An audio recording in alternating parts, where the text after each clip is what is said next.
Is Elon Musk now the subject of a counter move from the Trump administration? Sure seems like it.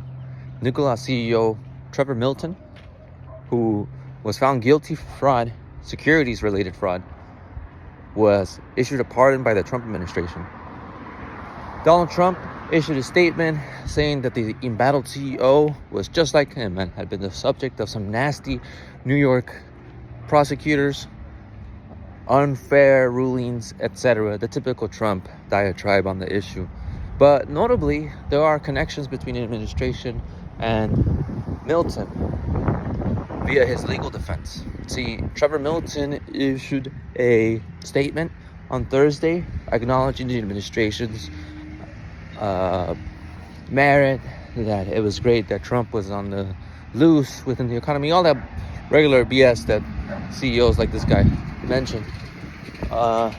What was more of consequence is the stuff he didn't say. And the stuff he didn't say was that his lawyer is the brother of the U.S. Attorney General. Brad Bondi is the brother of Pam Bondi, the same lady who's issuing all types of weird ICE raids, ICE deportation mandates, etc. That lady. So the U.S. Attorney General has a direct relationship with someone who issued, or was the recipient, of a presidential pardon. And, not coincidentally, Trevor Milton's wife donated to the Trump campaign victory fund. So, $1.8 million. So that tells you that there is a relationship there. And returning to the first statement about whether Elon Musk is now the subject of a potential counter from the Trump administration, it does seem that way. It does seem like Trump could be setting up a potential rival, the only viable rival from like an investor, confidence, and precedent and track record to Elon Musk. See, Nikola at some point was the automotive industry, the combustion engine producers like GM. He was their answer, or that company was their answer to Elon Musk's Tesla. So if at this point you have people like Trevor Milton being freed from civil liabilities, then the Nikola stock, brand, likeness, etc., designs, because I'm sure they had designs.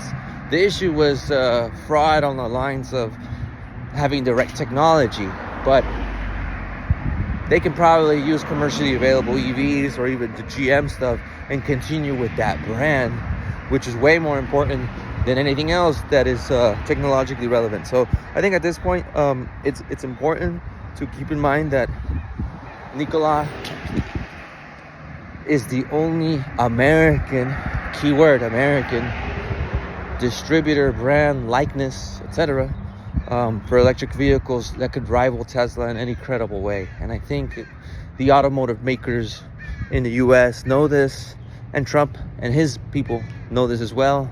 And that could be a little counterweight for the leverage that Musk might have on them, especially now that he's, dwindling in popularity, issuing all types of weird interviews, laying off some of the Trump voters.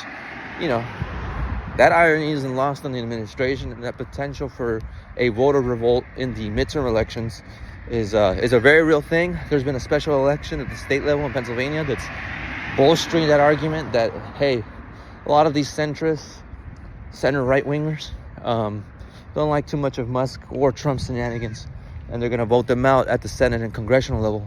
So that tells me that Musk is now not on the right end of the Trump administration's ire, but with the loan or donation or whatever he knows on them, plus he's a defense contractor, who the heck knows what he could do to them back. So it's going to be interesting to see how Milton fits into this and how his company, which on Thursday was trading at 8 cents a stock, but by the end of Friday was trading at basically 24, a full quarter, or in other words, 3 times its original value. So I think that's a huge deal, because if he's not guilty, or actually if he's pardoned but was found guilty, there's a little bit of potential of invalidation of the claims, the civil claims that would weigh down the company's value. And so I think that's kind of something to bear in mind now that we have a whole new guard, if you want to call it that, of electric vehicle makers who aren't receiving the original EV subsidies from the Biden administration, but are receiving some kind of leverage because of this need to manufacture in the US. So if they make it expensive to manufacture internal combustion engines, then they're gonna make it cheap to make these EV things here in the US. And you can see how that can unfold now in the future.